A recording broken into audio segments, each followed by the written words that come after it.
I recognize that our local universities are tremendous assets.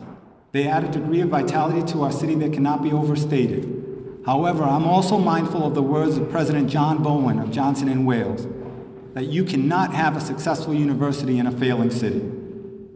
As to our other universities, Brown, RISD, and Providence College, we are proud that you call Providence home.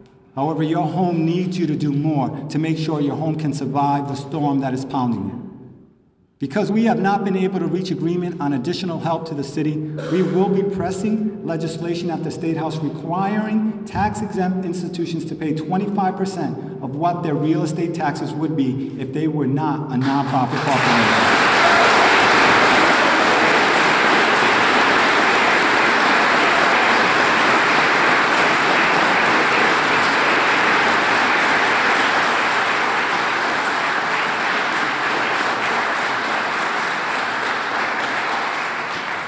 This concept is not new. Over 100 municipalities across America have established pilot programs. And recently, Mayor Tom Menino in Boston asked the tax-exempt institutions located in his city to do the same on a voluntary basis. Our proposed legislation will be heard on Stronger Providence Day at the State House on May 11th. I'm hopeful that we might reach a negotiated agreement directly with our colleges and universities. But as that process unfurls, we will continue to fiercely advocate for passage of this legislation. Our relationship with the tax-exempt institutions simply cannot continue on the path we are on. And this budget reflects the reality that moving forward, our city must be able to rely on these organizations for substantially more financial assistance. Likewise, our hospitals must step forward and share in the sacrifice too.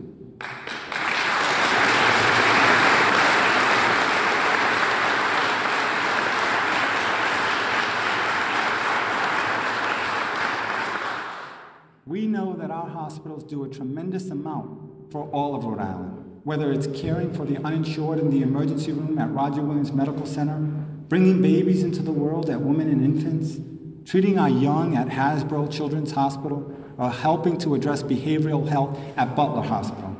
However, like teachers, like public safety officers, like everyone, we need hospitals to do more.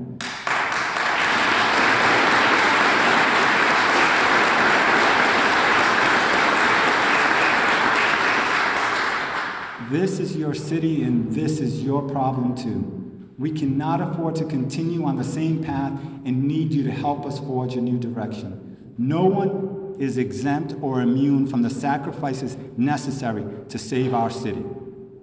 That is why, just like our colleges and universities, we will pursue legislation requiring hospitals, in the absence of a pilot agreement, to pay 25% of their assessed tax bill.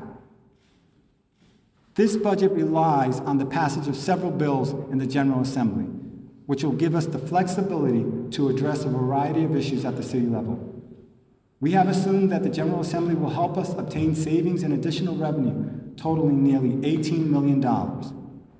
Through legislation, we are seeking to have $11.4 million seeking to save $11.4 million by allowing us to shift retirees who are eligible for Medicare from the city's health insurance.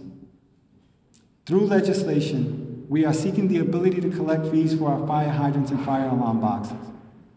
We are also seeking $4.6 million as proposed in the governor's budget under the MASS program. Finally, as I just mentioned, we are seeking the ability to impose a 25% tax on colleges, universities, and hospitals. Just this alone would produce over $24 million in new revenue to the city. To be conservative, we budgeted an additional $7 million in new revenue to the city with the hope that we can negotiate pilots with the colleges, universities, and hospitals. But let me speak directly to members of the Assembly. If these bills do not pass, this city will not survive this fiscal hurricane. As I stated during my inaugural address, from Westerly to Woonsocket, from Burrillville to Bristol, we are all in this together. We all have an interest in our capital city, the beating heart of our state.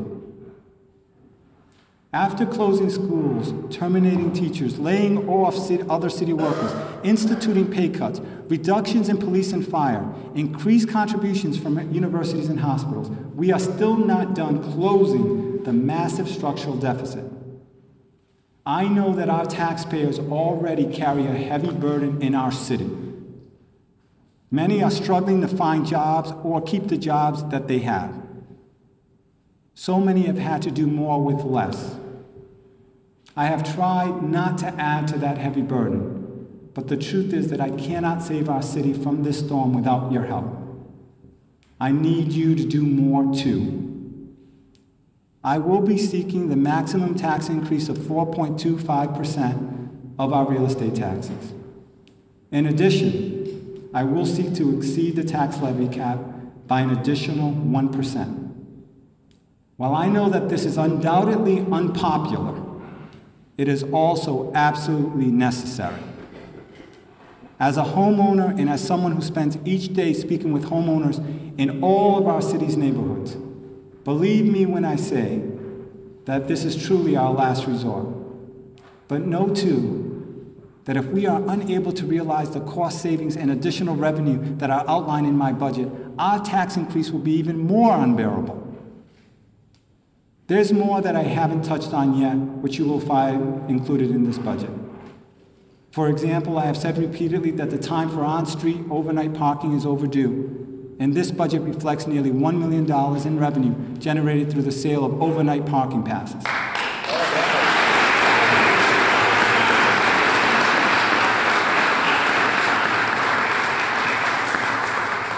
Other revenues related to parking, fees for dumpsters, inspection and standards, a fee for mattress disposal are all included in this budget.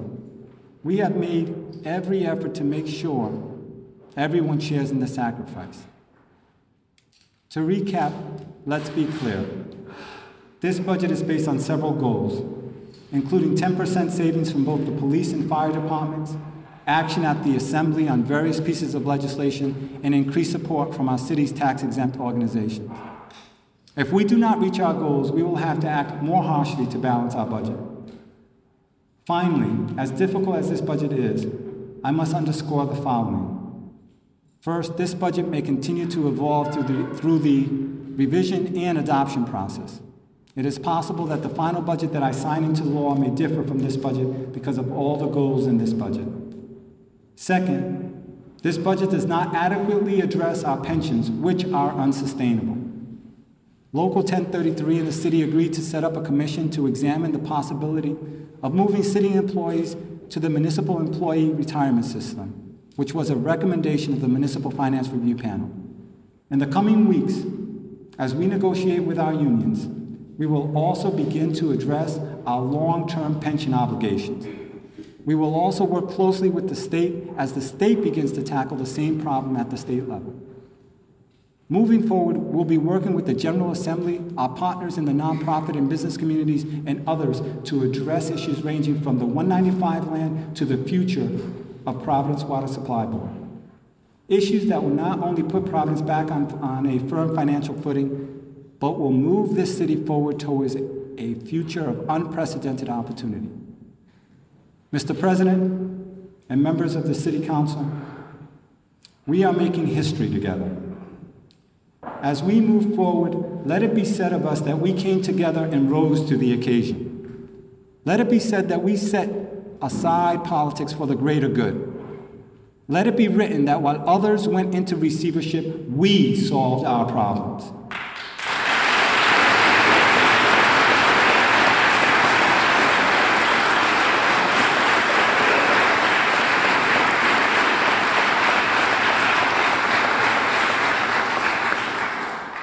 Let it be written that while some looked to Providence's fiscal crisis and saw nothing but darkness and foreboding, we seized this opportunity to show that hard work and shared sacrifice brought about Providence's finest hour.